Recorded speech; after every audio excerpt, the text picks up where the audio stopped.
There are words that hit a marriage like a stone through glass, not because they are cruel, not because they are intended to wound, but because they land in the wrong moment, without the context that would make them make sense, and the person who receives them does not have the 30 years of backstory required to understand what they actually mean.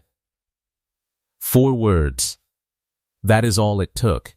4 words spoken on a game show stage in Atlanta, Georgia on a Thursday afternoon in September 2024 by a 61-year-old retired firefighter from Knoxville, Tennessee, who had meant them in the most honest and the most loving way a man could mean anything.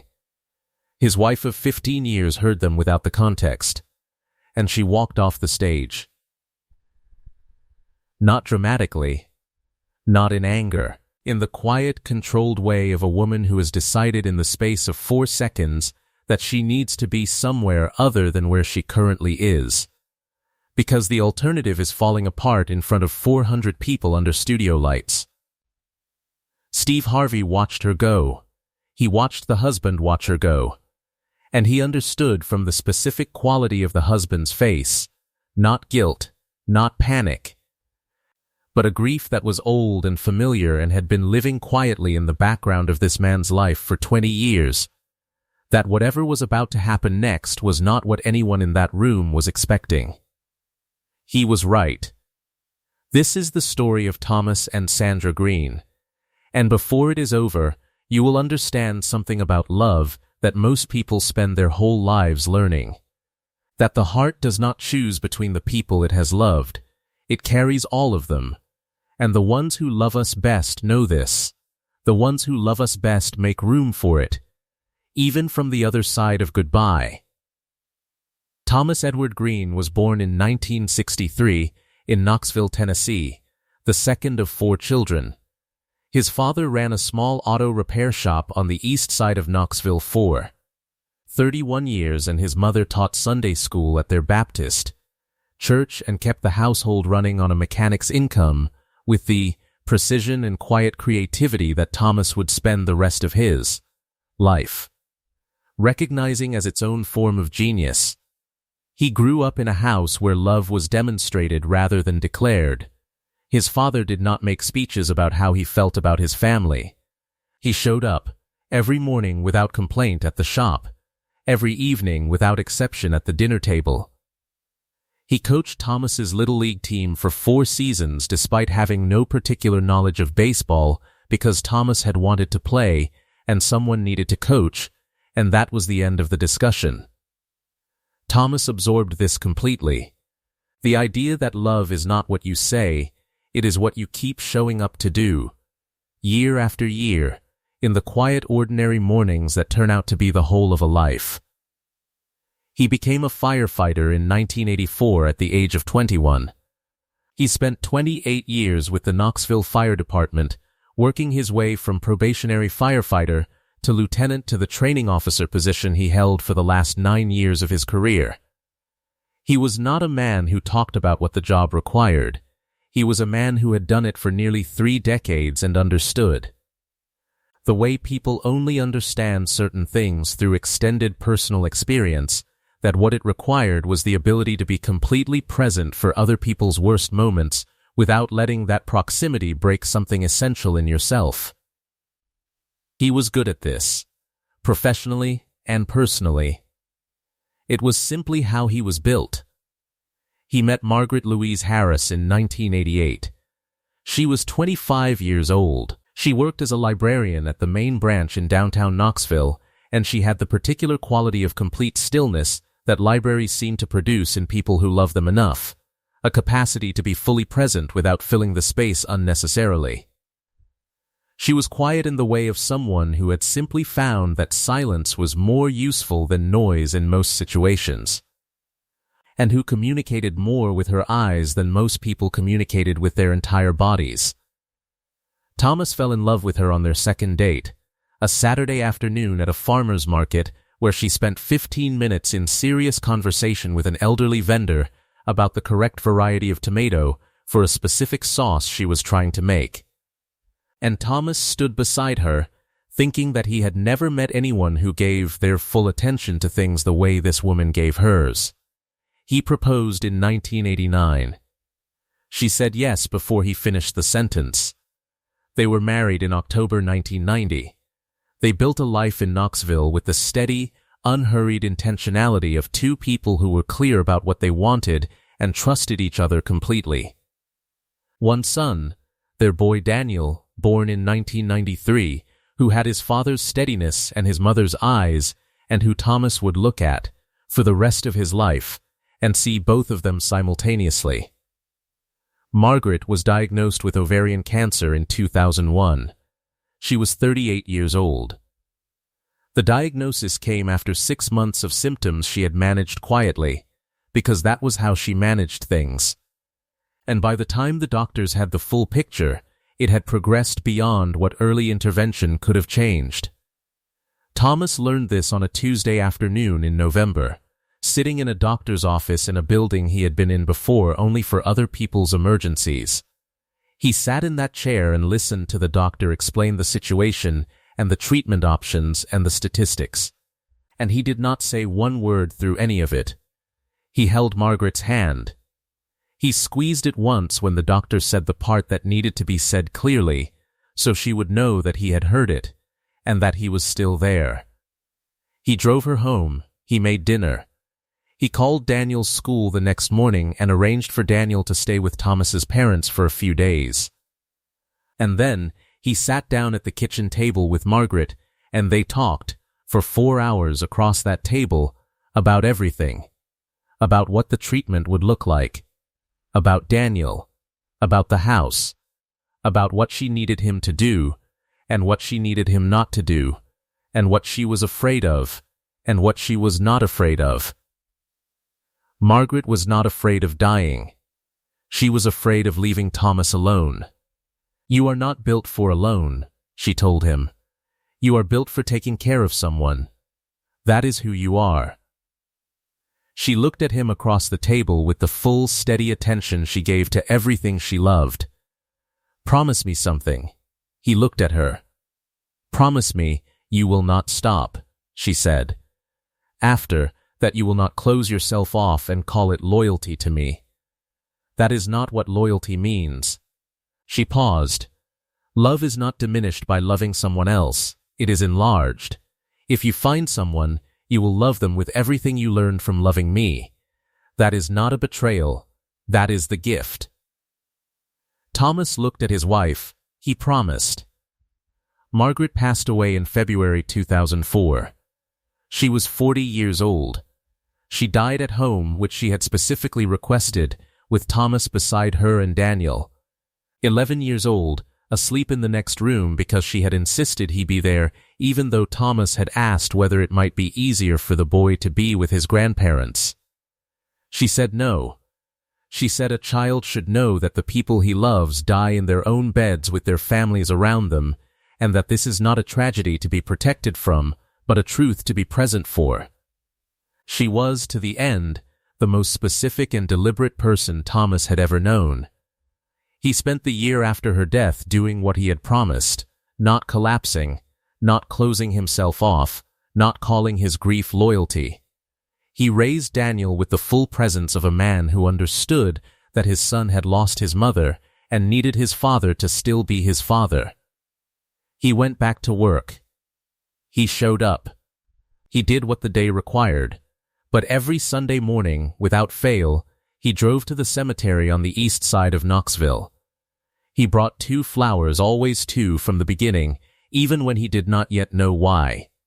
One for Margaret, and one for the person she had asked him to find. A placeholder. A promise kept in advance. He met Sandra through Margaret's younger sister Joyce in 2007. He did not know, and would not know for a long time, that the introduction had not been accidental, that Joyce had been holding a specific request from her sister, whispered in a hospital room in the last week of Margaret's life. "Find someone for Thomas, Joyce, not right away. Give him time. But find him someone kind, someone who will let him still be himself. Don't let him be alone forever." Joyce had waited 3 years. She had watched Thomas carefully. She had thought about it with the seriousness her sister would have expected, And then she had called a woman she knew from her church, a 42-year-old school administrator named Sandra Reeves, whose marriage had ended in divorce 4 years earlier, and who was, by every measure Joyce could assess, exactly the kind of woman her sister had described. She introduced them at a dinner party in March 2007. Thomas and Sandra talked for 3 hours at that dinner and left separately, and both agreed later that it had felt from the first 20 minutes like something that was going somewhere. They dated for 2 years. They were married in June 2009. Thomas told Sandra about Margaret, completely, honestly, from the beginning. He told her what Margaret had meant, and what losing her had cost, and what he had promised. Sandra had listened the way Sandra listened to everything, with complete attention, without making it about herself, with the maturity of a woman who had lived enough to understand that a person who had loved before was not diminished by that love but enlarged by it. "She sounds like she was extraordinary," Sandra said, the night Thomas told her the whole story. "She was," Thomas said. "You would have liked each other." "I think so too," Sandra said. 15 years of marriage. A good 15 years. Real and solid and built on genuine respect, and the particular friendship of two people who had both survived hard things and understood each other's capacity for difficulty. Sandra had folded into Thomas's life and Daniel's life with the ease of a woman who was not trying to replace anything, just to build something new on ground that had already been prepared by someone who knew how. There was only one thing Sandra had never fully known: the 2 flowers. Every Sunday, the placeholder that had become a habit, and then a ritual, and then the most private and consistent act of love Thomas had performed for 15 years. He had never told her about the second flower. He had never told her why there were always 2. He had never told her about Joyce's request, about the whisper in the hospital room, about the fact that the dinner party in March 2007 had not been a coincidence, but a gift. A final act of love from a woman who had looked at the man she was leaving behind and decided she was not done taking care of him yet. Until Family Feud. It was Daniel who submitted the application. Their son, 31 years old now, a structural engineer in Knoxville. Steady and precise in ways that made Thomas see both his parents simultaneously every time he looked at him, had done it as an anniversary gift. Thomas and Sandra were turning 15 years married in June. Daniel thought it was time for something that would put the whole family in a car going somewhere with nothing to do but be together. He told his parents over Sunday dinner in May. Sandra's response was immediate: "I am not going on a game show." Thomas said, "What do we need to bring?" Sandra looked at her husband, then at her stepson, then back at her husband. "You two are the same person," she said. "That is deeply concerning." She was packed and ready at 6:15 the morning of the taping. The team was 4: Thomas, Sandra, Daniel, and Sandra's daughter from her first marriage, Keisha, 33 years old, a physical therapist in Nashville who had driven up the night before and had her mother's way of being completely at ease in any room she walked into. They had been a family, the 4 of them, for 15 years, and it showed in the easy rhythm they had around each other. The comfortable shorthand, the jokes that needed no setup, the specific knowledge of exactly how to get on each other's nerves, which they exercised periodically and without apology. The drive to Atlanta was 3 hours. Thomas drove. Sandra sat beside him and asked questions about the show that she claimed were logistical but were clearly strategic. Daniel sat in the back with Keisha, and they spent 90 minutes quietly reviewing the most common survey answers in preparation, which Sandra noticed in the rearview mirror and officially condemned as cheating, and then asked Keisha to repeat the findings. The studio was warm and organized, and the production team received them with genuine ease. The green room was comfortable.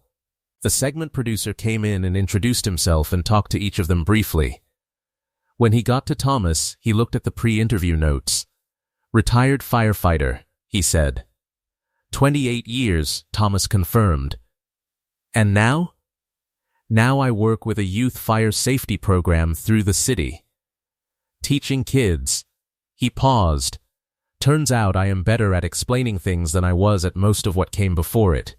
The producer smiled. And you've been married 15 years. 15 years, Thomas said. Second marriage for both of you? Yes, do you think that changes things? The second time around?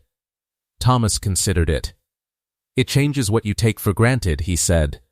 The first time you assume you have unlimited time. The second time you know better. He paused. You pay more attention.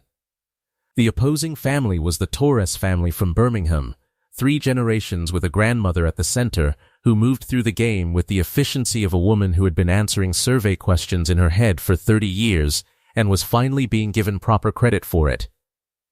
They jumped to an early lead in the first round and built it steadily through the second. Daniel steadied the Greene family in the third round. He had his father's composure under pressure, the particular stillness of a person who does not speed up when the stakes go up, but slows down, which is the more useful skill. He got 2 strong answers and a number 1 that pushed the family back into contention. Keisha was quick in the 4th round with the natural confidence of a woman who works all day reading what people need and responding accurately, a skill that translated directly to survey question answering in ways she found satisfying. Sandra was precise. She answered what she knew and left what she did not know alone, and did not once attempt an answer she was not reasonably certain of, which was completely consistent with who she was. 2 strong answers in the middle rounds kept the family on the board. 1 number 2 answer in the 4th round that she delivered without hesitation. A handwritten note to the question of what gift means more than it costs, that the audience responded to warmly because it was simply and obviously true. Thomas answered twice.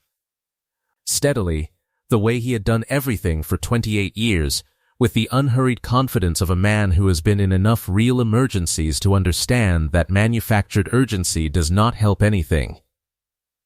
The number 3 answer on a question about what makes a neighborhood feel safe. The number 1 answer, delivered with a simplicity that the board confirmed with 44 points. To the question of what a man does every week without fail. Visit someone he loves, Thomas said. The board lit up. The audience applauded. Steve Harvey looked at him with a brief, curious expression that Thomas did not notice because he was looking at the board. Sandra noticed. The Greene family won the main game 328 to 304. Keisha made a sound that was entirely too loud for the occasion, and immediately and completely unrepentantly. Daniel looked like he had always believed they would win, which he probably had. Sandra hugged Thomas in the contained warm way of a woman who is pleased and is not going to pretend she is not pleased. Before Fast Money, Steve worked down the line. He talked to Daniel about structural engineering and made a joke about load-bearing walls that the audience appreciated more than engineering jokes usually are. He talked to Keisha about physical therapy and let her explain something about the work that the audience genuinely found interesting, because Keisha had a way of making everything she talked about feel worth knowing about. He talked to Sandra. He asked about her work.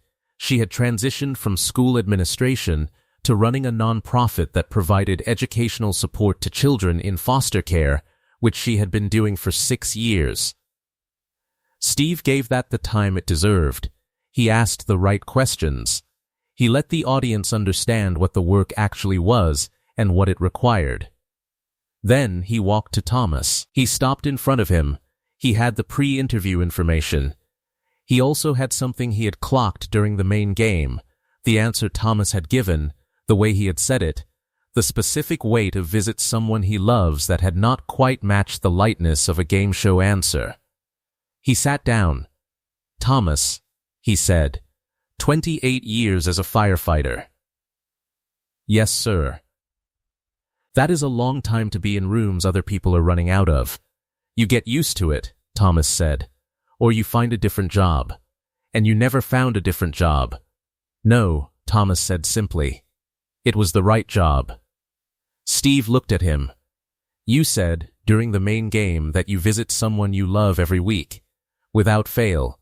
He paused. Who do you visit? The studio did not go silent, not yet. It was still in game show mode, warm, active, moving. Thomas was still for a moment. He looked at Steve. Then he did the thing that Sandra, watching from the end of the contestant line, recognized immediately as the thing he did when he was about to say something that mattered to him. He exhaled slowly through his nose and squared his shoulders slightly. The same way he did at the kitchen table when he had something he was working out how to say properly. I visit Margaret, he said. 4 words. The studio continued in game show mode for approximately 1 second after that. And then something shifted in the quality of the air. Not silence. Something more specific than silence. The particular atmospheric change that happens when a room collectively registers that the script has just departed from itself. Steve Harvey went very still. He had heard the name Margaret in the pre-interview context. First wife. Passed away 20 years ago. He understood immediately what Thomas meant. But Sandra, standing at the end of the contestant line, had heard only 4 words from the man she had been married to for 15 years. I visit Margaret. Her face went through several things in rapid succession. Not anger, not yet. Confusion first. The reasonable search for a context that would make this make sense. Then a stillness that was not peace, but its opposite. The stillness of a woman who has just heard something that does not fit the frame and is standing very still while her mind tries to build a new frame quickly. And then, and this was the part that Steve Harvey watched happen in real time, with the specific attention of a man who has spent his career watching faces. A decision. Sandra Greene uncrossed her arms. She looked at the side of the stage.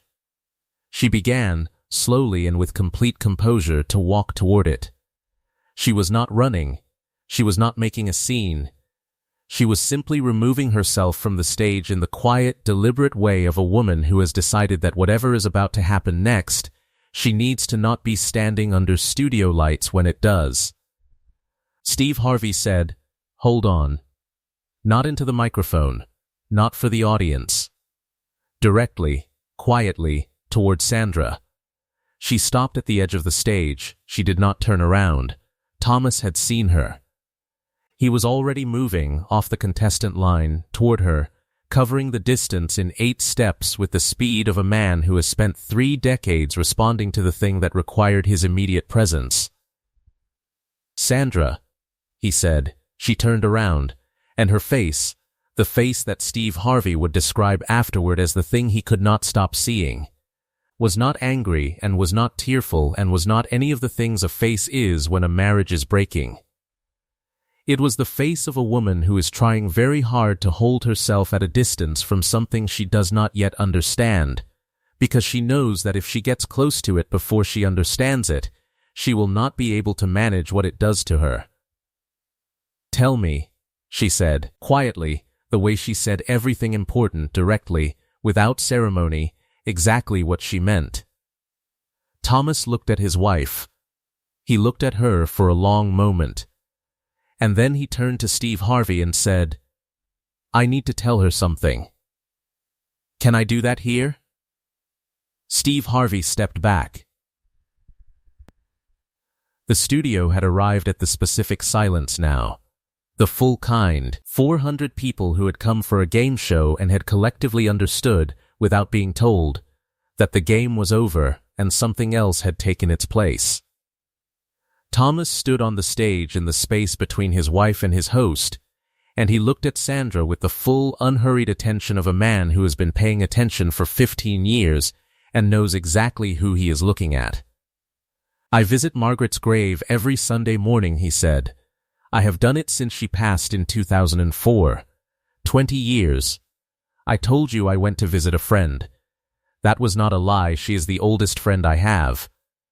But it was not the complete truth, and I want to give you the complete truth now." He stopped. "I bring 2 flowers every time." One for Margaret. One for you.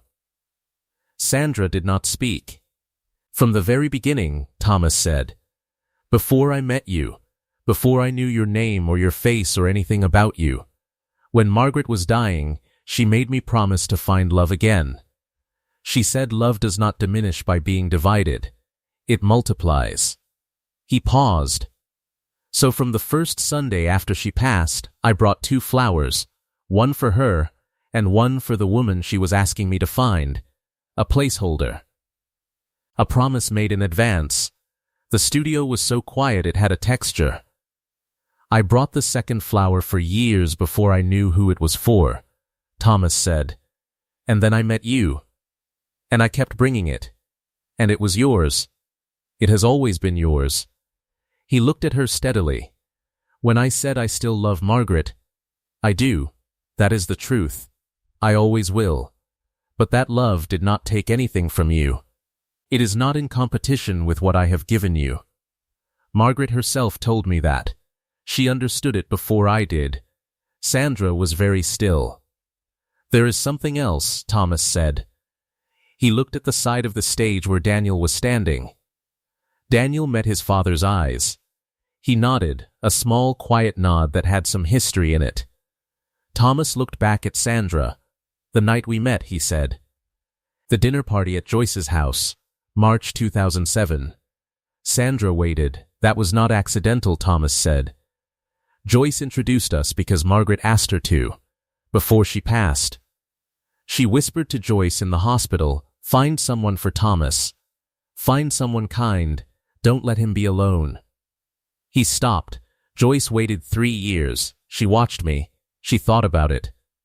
And then she found you. His voice stayed level, but it was carrying something beneath the level. The particular weight of a man who has been keeping the most important piece of information from the most important person and is only now setting it down. Margaret found you for me.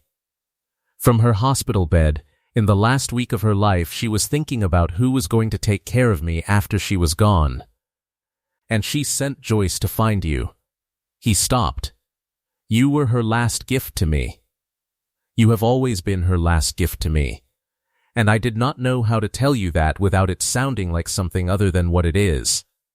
Sandra's hand had come up to her mouth. Not in shock. In the gesture of a woman receiving something too large to hold in the ordinary way. Something that required the whole body to receive properly. She chose me, Sandra said. Not a question. The understanding of it arriving in real time, moving across her face in the specific way that understanding moves when it is reorganizing everything that came before it. She asked Joyce to find someone kind, Thomas said. Joyce chose you. But yes. In the way that matters, yes. Sandra looked at him for a long moment. She was crying now, the quiet, unguarded kind. The kind that belongs to the kitchen table and not to studio lights. The kind that a 57-year-old woman produces when she has just had 15 years of her marriage recontextualized in 3 minutes and found that the new context is not smaller than the old one but larger. Much larger.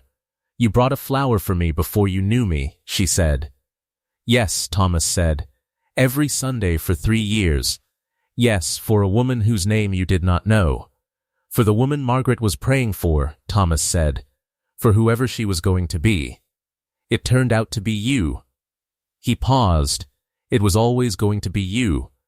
I just did not know it yet. Sandra walked back across the stage. She walked back from the edge of it, back from the place she had been moving toward when she did not yet have the context that would have stopped her from going, and she walked all the way back to where Thomas was standing, and she put both her hands on either side of his face, and she looked at him the way you look at someone when you are seeing them slightly differently than you have seen them before, when something you already knew has revealed a new dimension you did not know was there. Thomas Greene, she said. Her voice was steady in the way that things are steady when they are standing on solid ground. You have been leaving a flower on that grave for me for 20 years. Yes, he said. You could not find me and you left it anyway. A promise is a promise. he said. Sandra laughed, the short, wet, undone laugh of a woman who has been married to a man for 15 years and is still, apparently, capable of being surprised by the depth of him. You are the most, she stopped. You and your father. That whole side. You are all completely impossible. Thomas almost smiled. Steve Harvey had walked back to the center of the stage at some point during this exchange. He was not sure exactly when. He was standing in the middle of his own stage, with his hand pressed flat over his heart and his eyes, doing the thing they did when he had stopped making any decisions about them, and was simply letting what was happening do what it was doing. He looked at Sandra. He looked at Thomas. He looked at the place at the edge of the stage where she had been standing 3 minutes ago. She walked to the edge, he said, quietly, to the audience. She walked to the edge, and she stopped. He shook his head. And I want to tell you something about that. She did not walk off. She stopped at the edge, and she waited. Even when she did not have the full story, even when what she had heard, 4 words from a man she had been married to for 15 years, could have meant something that would have broken everything. He stopped. She waited. Because she knew this man. Because 15 years of knowing someone tells you things that 4 words cannot erase. He looked at Thomas. And he knew that about her. He knew she would stop. That is why he said her name and not another word, just her name. Because he knew she would stop for it. The audience was completely still. This woman, Steve said, walked to the edge of walking away, and this man said her name. And she stopped. He paused. That is 33 years of love. Wait, 15 years. He stopped and caught himself. It doesn't matter how many years. That is what years of real love looks like when it is tested. Not the falling apart. The stopping. The waiting. The staying until you have the whole story. Keisha, at the side of the stage, had given up entirely on composure. Daniel stood beside her with his hand over his mouth, and the expression of a man who has known for 20 years what his father carried every Sunday morning and has never been certain whether this day would come. Now it had come. He looked at his stepmother. Sandra looked back at him. And what passed between them in that look? Between a woman who had been introduced to her husband by a sister keeping a deathbed request and the son of the woman who had made the request was something that did not require words and did not get any. The executive producer stepped forward. The $20,000 prize was confirmed, and the show was making an additional contribution. $10,000 in Margaret's name to a cancer support organization in Knoxville that provided in-home care for terminal patients, so that families could choose to be exactly where Thomas and Daniel had been on that February morning in 2004. When the producer said Margaret's name, Thomas pressed his hand over his eyes for just a moment. Just one moment. Then he took it away. Sandra held his other hand. Steve Harvey looked at the two of them standing together on the stage, the woman who had walked to the edge and stopped, and the man who had left a placeholder flower every Sunday for 20 years, and he said the last thing left to say. "She found you for him," he said. "And then she left. And you spent 15 years being exactly what she prayed you would be." He looked at Sandra. You did not know what she asked for, but you were it anyway. Sandra looked at him. "I am going to go visit her," she said. "On Sunday." Thomas turned to look at her. "I am going to bring my own flower," Sandra said, "and I am going to thank her." She paused. It seems like the right thing to do. Thomas Greene stood on a game show stage in Atlanta and felt something that he did not have a word for and had not been looking for and had received anyway, the feeling of the two most important parts of his life standing in the same room together for the first time and recognizing each other. He had carried them separately for 20 years. They did not need to be carried separately anymore. The episode aired on a Friday evening in October. By Saturday morning, the clip of Sandra walking to the edge of the stage and stopping had been viewed 11 million times. The clip of Thomas saying one flower for her and one for the woman she was asking me to find had been viewed separately, pulled out, shared, moving through platforms with the speed of things that answer questions people have been carrying and did not know they were carrying. The comment that appeared beneath every version of every clip, shared and reshared in 14 languages within 72 hours, had been written by a woman who identified herself only as a widow of 6 years from Tennessee. My husband's new wife reached out to me last year. I didn't know how to feel about it. I still don't, completely, but I watched this clip 4 times and I think I understand something I didn't understand before. He doesn't have to choose. She doesn't have to replace me. Love isn't a finite resource. It's a skill you learn. And whoever taught him to love the way he loves her, that person deserves to be honored, not replaced. Honored, it was shared 14 million times. Thomas received more than 200 letters and emails in the 3 weeks after the episode aired. From widowers who had remarried and carried guilt about it, from second spouses who had never been certain where they stood in relation to the person who came before them, from adult children who had watched a parent love again and felt something complicated about it for years and found, in watching this episode, a language for what that something was. He answered every letter. Not quickly. Thomas did not do things quickly but thoroughly, with the same attention he had always given to things that mattered. Daniel came to Knoxville the Sunday after the episode aired.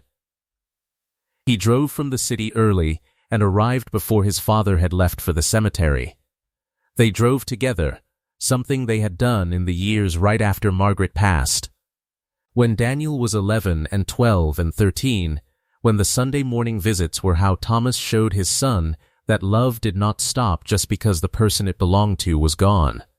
They had stopped going together somewhere around Daniel's 16th year, when Daniel had become old enough to build his own relationship with his own grief, and Thomas had understood that allowing him to do so was part of the job. This morning they drove together again. Sandra rode in the back seat. She had brought her own flower. One, she had thought about what kind for 3 days.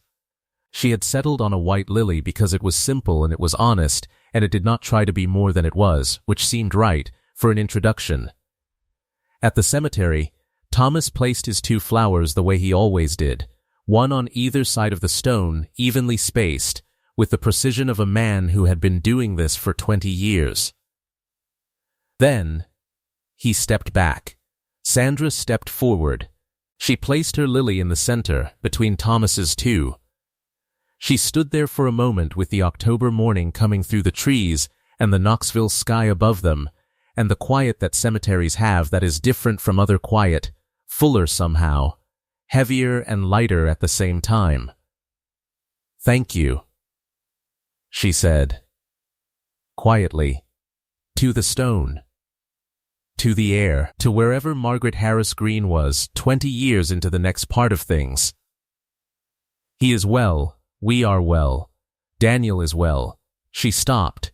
"You did a good thing, asking Joyce to find someone, leaving him the permission to love again." She stopped again. "I would have liked to have known you. Thomas says I would have. I believe him." She paused one more time. "I will take care of them.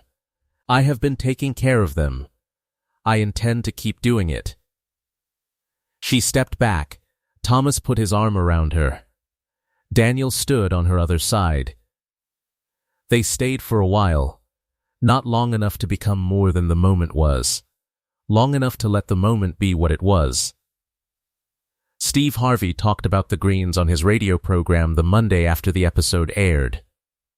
Not a long segment.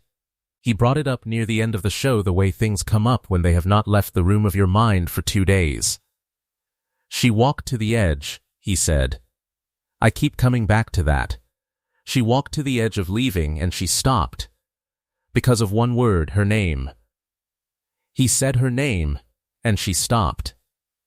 He was quiet for a moment, That is the thing most people are looking for and don't know how to describe. The person who says your name in the right moment and you stop. You don't go anywhere. You stop and you wait because you know at the cellular level that this person is worth hearing out. He paused. And what she heard, he said, was that the woman who came before her had loved her husband well enough to plan his next love, had looked at him from a hospital bed and thought, he needs someone after me. Find him someone kind. He stopped. That is not a woman being replaced. That is a woman making sure the love she built does not go to waste after she is gone. He was quiet for a moment. That is love as an investment in someone else's future. That is the most generous thing I can imagine. The youth fire safety program Thomas ran received a significant increase in volunteer applications in the weeks after the episode aired. People who had watched it and wanted to do something, not specifically related to what they had seen, just wanted to do something, found their way to organizations that needed them and showed up. Thomas noticed this without knowing the specific cause of it. He just noticed, in November, that there were more people in his Tuesday training sessions than usual, and they were engaged in the particular way of people who have recently been reminded of something they believe in. He was glad for it. Sandra went back to the cemetery one more time on her own, a Saturday morning in November, early, before the day got loud. She brought the same white lily. She did not say anything this time. She just placed it and stood there for a few minutes with the November light coming through the bare trees and the cold settling around her in the way that Tennessee Novembers do. She thought about a woman she had never met who had whispered a request from a hospital bed. She thought about what it takes to love someone enough to think about who is going to love them after you are gone. She thought about Thomas at 22 years old, deciding to be a firefighter because it was the right job. About Thomas at 40, standing at a grave with 2 flowers because a promise is a promise. About Thomas at 54, saying her name at the edge of a stage in Atlanta because he knew, he had always known, that she would stop for it.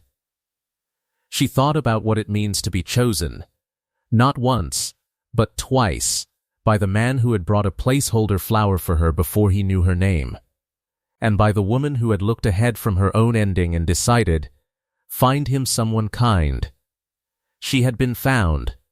She had always been enough. She walked back to her car in the November morning, and she drove home to the house on the east side of Knoxville, and she made coffee, and she sat at the kitchen table, and when Thomas came downstairs, she looked at him across the table, the way she had looked at him across tables for 15 years, with the full, complete, unqualified attention of a woman who knows exactly who she is looking at, and has decided, every morning, that it is worth the looking. Thomas sat down. He picked up his coffee. They sat in the kitchen in the Saturday morning quiet, the two of them, in the specific companionable silence of people who have been sitting across from each other long enough to know that some mornings the most important thing is simply to be in the same room. Some loves announce themselves. Some loves arrive quietly, placed on a gravestone in advance, whispered through a sister, carried in a jacket pocket or a small silver device, or a folded letter from Alabama. Some loves are waiting for you before you know you need them. Margaret had known. She had always known. And on a Sunday morning in Knoxville, Tennessee, 3 flowers stood together on a single grave, proof that love, when it is done right, does not end with the person who carries it. It passes forward. It finds the next person who needs it. And it keeps going,